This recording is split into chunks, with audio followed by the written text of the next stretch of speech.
Que dia 8 de março é o Dia Internacional da Mulher, você já deve saber. Afinal, fala-se muito disso nessa época do ano, né? Mas você sabe por que dessa data?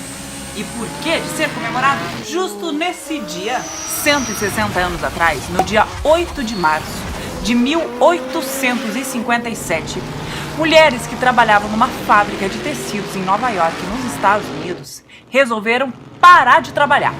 Uma forma de protesto. Isso porque elas tinham péssimas condições de trabalho. Quer ver? Elas tinham que trabalhar de 10 a 16 horas por dia. O que é muita coisa. Imagine você chegar na escola bem cedinho, estudar a manhã inteira, aí você almoça na escola, estuda a tarde inteira na escola também e só sai bem tarde da noite. Só dá tempo de chegar em casa e dormir, para acordar bem cedo no dia seguinte e repetir tudo de novo. Além disso, elas ganhavam 1/3 do salário que os homens recebiam. 1/3 é assim. Vou explicar usando chocolate e escola, que assim todo mundo entende. Então, funciona assim, ó.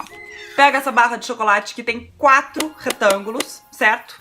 E tanto os meninos quanto as meninas da mesma turma que estudaram as mesmas matérias tinham que realizar uma mesma tarefa, ou seja, todos tinham as mesmas condições para fazer a tarefa. E todos, meninos e meninas, fizeram a tarefa direitinho. Aí a escola resolveu premiar os seus bons alunos pela tarefa realizada. E aí cada menino ganhou 3 retângulos de chocolate, enquanto cada menina ganhou 1 retângulo de chocolate. Yay! Sabe por quê? Só porque eram meninas. Era assim. Já é o suficiente para reclamar, né? E foi o que elas fizeram. Mas o dono da fábrica não queria saber de protesto. E essa história acabou sem final feliz. 129 trabalhadoras foram mortas dentro da fábrica.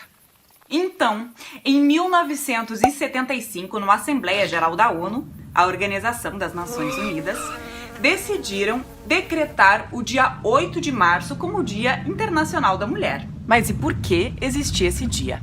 Bom, se só homenagear essas trabalhadoras que lutavam por melhores condições de trabalho para as mulheres não é o suficiente, hoje em dia é normal ver mulheres trabalhando, andando sozinha nas ruas, votando, presidindo empresas e até países, né?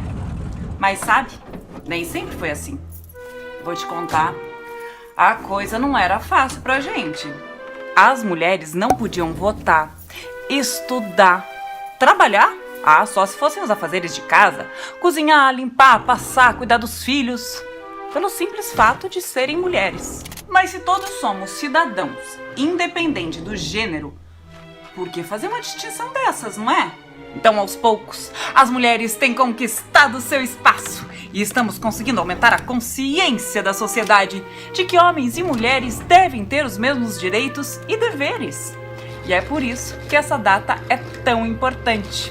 Um dia para trazer luz, para colocar em foco esse assunto e ajudar a trazer a consciência a todos.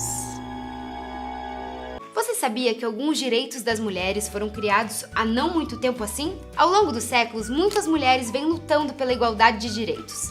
As mulheres que se envolvem nessas lutas sociais são conhecidas como feministas. Antigamente, as mulheres não eram tratadas como seres iguais aos homens. Elas eram consideradas mais fracas e menos inteligentes do que eles. E essa ideia era reforçada por mitos e religiões.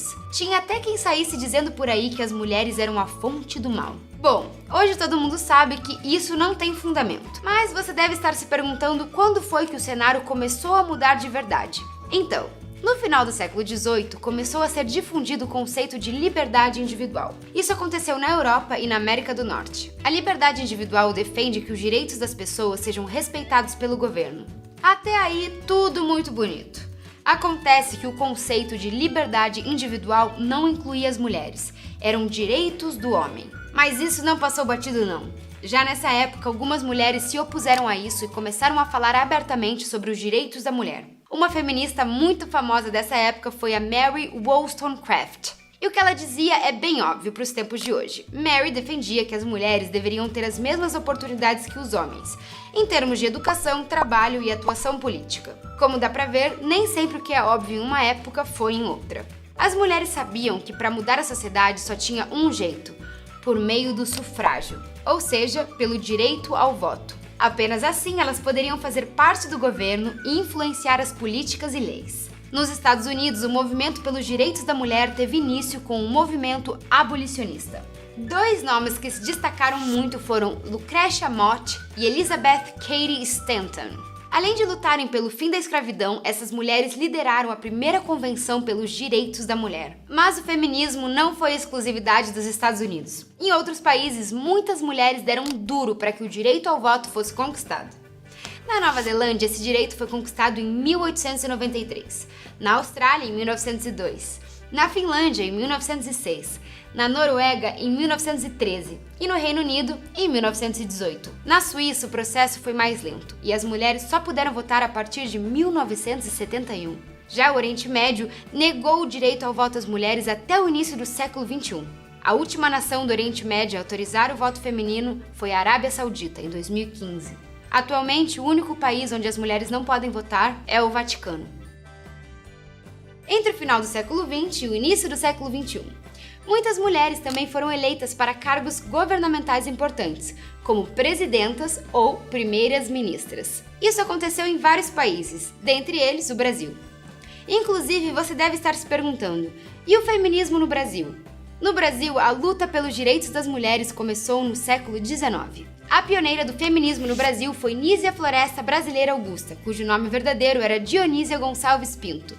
Nísia foi uma educadora e poeta nascida em 1812. Outro nome importante do feminismo no Brasil é Berta Lutz. Em 1912, ela fundou a Federação Brasileira pelo Progresso Feminino. Tá, mas e agora? Como é que tá a situação?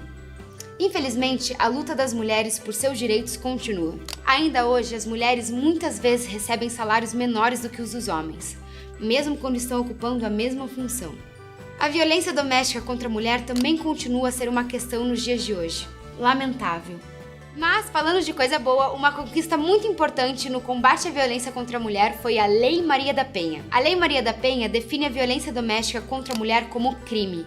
E não só isso, ela também indica maneiras de evitar as agressões e de enfrentar e punir os agressores. 25 anos depois, a Plataforma de Ação de Pequim continua a ser um quadro de referência para a promoção da igualdade entre mulheres e homens também em Portugal. Isto porque se o país tem vindo a melhorar em diversos indicadores, há desafios que continuam muito presentes. Apesar das elevadas taxas de participação e sucesso das mulheres no ensino superior, os estereótipos continuam a condicionar as escolhas das áreas de ensino e profissões, conduzindo ao seu afastamento das engenharias e das tecnologias da informação e comunicação. A crescente taxa de emprego feminino não significa salário igual para trabalho igual, e as mulheres continuam mais vulneráveis à pobreza. Em 2018, recebiam em média menos 227 euros por mês do que os homens. As mulheres continuam a dedicar muito mais tempo ao trabalho não pago, isto é, trabalho doméstico e de cuidados, nos seus contextos familiares. Num país onde apenas 19% dos homens diz realizar uma tarefa doméstica por dia. As mulheres continuam também menos representadas nos postos de decisão nas empresas e nos cargos de poder político. Para combater algumas destas desigualdades, têm sido aprovadas leis importantes. Em 2006, surgiu a Lei da Paridade. Em 2017, foram definidas cotas para as empresas públicas e cotadas em bolsa. E 2 anos depois, 21% das pessoas com cargos de administração destas empresas eram mulheres, sendo que antes da lei eram apenas 12%. Em 2018, aprovou-se a primeira lei de promoção da igualdade salarial. A Plataforma de Ação de Pequim introduziu também importantes alterações na forma de lidar com a saúde sexual e reprodutiva e com a violência contra as mulheres. Áreas vistas durante muito tempo como sendo do foro privado, marcadas pela invisibilidade, o silêncio e o estigma. Em Portugal, observa-se um decréscimo do número total de interrupções voluntárias da gravidez desde 2011, depois da sua despenalização em 2007. Quanto à violência doméstica, o terceiro crime mais participado em Portugal, as mulheres representam ainda a esmagadora maioria das vítimas e os homens, a esmagadora maioria das pessoas agressoras. Em 2019, foram quase 30 mil os casos denunciados às forças de segurança. A violência doméstica é crime público desde 2000 e tem havido um reforço dos serviços e estruturas de apoio às vítimas. Estas são apenas algumas das áreas e políticas que sublinham a importância da Plataforma de Ação de Pequim. As conquistas sociais nunca estão garantidas e temos de continuar a trabalhar todos os dias para combater a discriminação e assegurar os direitos das mulheres. Os direitos das mulheres são direitos humanos.